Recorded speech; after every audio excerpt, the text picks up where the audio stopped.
सुबह का समय था। आर्यन अपने छोटे से सरकारी क्वार्टर में सामान सजा रहा था।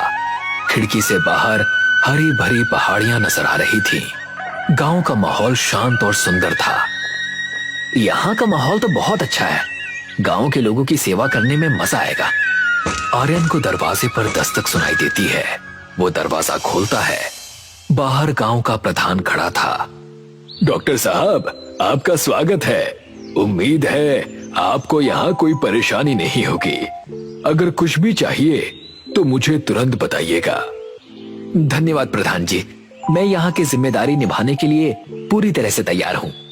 यहाँ के लोग बहुत सीधे साधे हैं। बस जंगल की ओर ज्यादा जाने से बचिएगा। वहाँ की कहानियां, खैर आप समझ गए होंगे। प्रधान के जाने के बाद आर्यन थोड़ा सोचता है, लेकिन फिर अपने काम में लग जाता है। शाम के समय आर्यन टहलते हुए जंगल की ओर निकल जाता है। तभी उसे सामने एक सुंदर स्त्री दिखाई देती है। आर्यन उस सुंदर स्त्री से कहता है, क्या नाम है आपका और यहाँ इस समय अकेले क्या कर रही हैं? मैं यही रहती हूँ। मुझे ये जंगल बहुत पसंद है। और आप? मैं डॉक्टर हूँ। गांव में सरकारी अस्पताल के लिए आया हूँ। आपका नाम? दीप्ति। आर्यन दीप्ति की खूबसूरती में खो जाता है। दोनों के बीच बातचीत होती है और फिर दीप्ति वहां से चली जाती है। उस दिन के बाद से आर्यन रोज शाम को जंगल की ओर जाने लगता है। अब वो और दीप्ति अच्छे दोस्त बन चुके थे। एक दिन आर्यन दीप्ति को प्रपोज करता है। दीप्ति, मैं आपसे कुछ कहना चाहता हूँ। कहिए। मैं आपसे शादी करना चाहता हूँ। क्या आप मेरी जिंदगी का हिस्सा बनेंगी? हाँ आर्यन, मैं आपसे शादी करने के लिए तैयार हूँ। दोनों एक दूसरे को गले लगाते हैं। शादी के बाद दोनों का जीवन खुशी खुशी बीतने लगता है। शादी के 9 महीने बाद दीप्ति गर्भवती हो चुकी थी। एक रात दीप्ति को अचानक दर्द शुरू होता है। आर्यन घबरा जाता है। दीप्ति, क्या हुआ? दर्द ज्यादा हो रहा है क्या? आर्यन, मुझे बहुत तकलीफ हो रही है। मुझे बचाइए। अचानक दीप्ति जुड़वा बच्चों को जन्म देती है। प्रसव पीड़ा के दौरान दीप्ति संसार को अलविदा कह जाती है। बच्चे बेहद अजीब और डरावने थे। उनके शरीर आपस में जुड़े हुए थे और उनकी शक्लें मानव जैसी नहीं थी। नहीं, ये क्या हो गया? आर्यन डर के मारे घर से बाहर भागता है। आर्यन जंगल में भागे जा रहा था।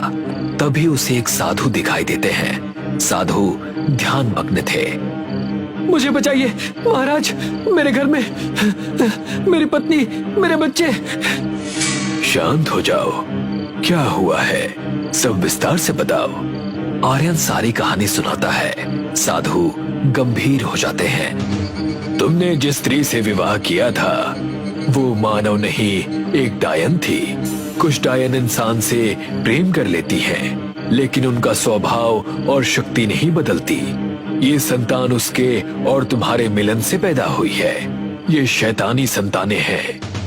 साधु आर्यन के साथ उसके घर जाते हैं और मंत्रोच्चार करने के बाद घर को हमेशा के लिए बंद कर देते हैं। ये घर अब इस दुनिया का हिस्सा नहीं रहेगा। तुम यहाँ से तुरंत चले जाओ और कभी लौट कर मत आना। पर मेरे बच्चे? वो बच्चे नहीं, पिशाच हैं, जुड़वा पिशाच।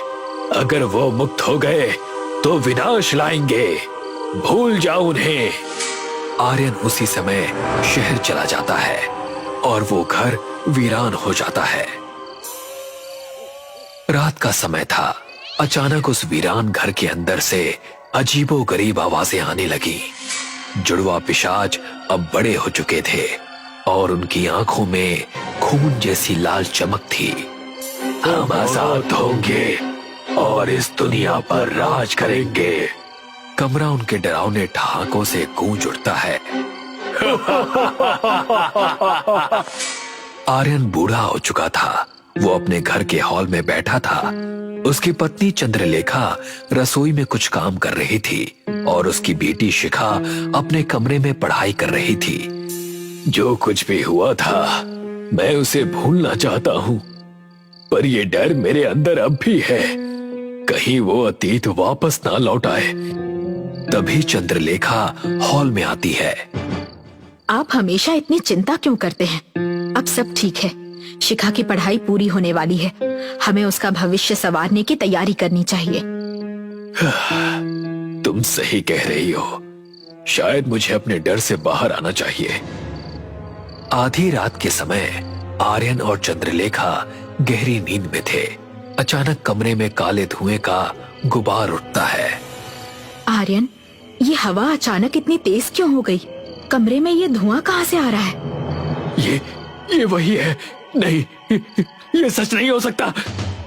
वो काला धुआं धीरे धीरे जुड़वा पिशाच की डरावनी आकृति में बदल जाता है। आर्यन, बरसों पहले तुम हमें अकेला छोड़कर भाग गए थे। तुमने क्या सोचा था कि हम तुम्हें भूल जाएंगे? चंद्रलेखा इस दृश्य को देखकर डर जाती है। आर्यन, ये कौन है? ये क्या कह रहा है? ये वही है जिसे मैंने परसों पहले पीछे छोड़ दिया था। ये मेरे अतीत की सबसे बड़ी गलती है। अब तुम्हें इसकी कीमत चुकानी होगी। जो दर्द तुमने हमें दिया था, अब तुम्हें भी वही सहना पड़ेगा। पिशाच चंद्रलेखा की ओर झपटता है। प्लीज उसे कुछ मत करो, वो निर्दोष है। ये सब मेरी गलती थी। अब माफी का समय नहीं, ये सबक तुम्हारे लिए है आर्यन। पिशाच के आसपास तेज धुंध उठती है और चंद्रलेखा मृत होकर गिर जाती है। कुछ ही पलों में पिशाच काले धुएं में बदलकर गायब हो जाता है। सुबह आर्यन मृत चंद्रलेखा के पास बैठा था। शिखा ये सब देखकर स्तब्ध रह जाती है। पिताजी, माँ को क्या हुआ? ये सब कैसे हुआ? शिखा, मैं नहीं बचा सका। पिताजी, सच बताइए, माँ को किसने मारा? ये सब कैसे हुआ? शाम को चंद्रलेखा का अंतिम संस्कार कर दिया गया। आर्यन और शिखा चुपचाप चिता के पास खड़े थे। ये सब मेरी वजह से हुआ। मैंने अतीत को पीछे छोड़ने की कोशिश की, लेकिन वो लौट आया। अब मेरी बेटी को इससे बचाना होगा। अंतिम संस्कार के बाद आर्यन और शिखा घर लौटते हैं। पिताजी, अब चुप मत रहिए। माँ को किसने मारा? मुझे सब सच सच बताइए। शिखा, ये कहानी तुम्हारे जन्म से पहले की है। मैंने तुम्हें इससे दूर रखने की कोशिश की थी, लेकिन अब और नहीं छिपा सकता। क्या बात है पिताजी? साफ साफ कहिए। बहुत साल पहले जब मैं पहाड़ी गांव में डॉक्टर था, मेरी शादी दीप्ति नाम की एक लड़की से हुई थी। वो बहुत खूबसूरत थी, लेकिन वो इंसान नहीं थी। वो एक डायन थी। डायन? आप मजाक कर रहे हैं पिताजी? नहीं, ये सच है। हमारी शादी के बाद उसने जुड़वा बच्चों को जन्म दिया, लेकिन वो सामान्य नहीं थे।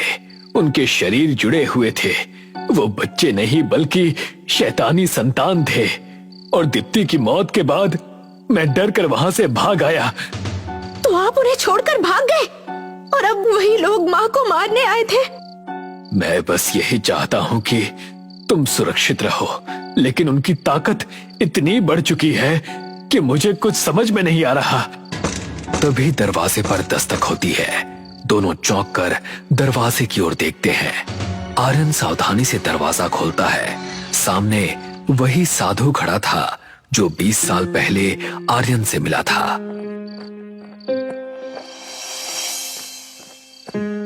आर्यन, मैंने पहले ही कहा था कि ये घर तुम्हारे लिए खतरा बन सकता है।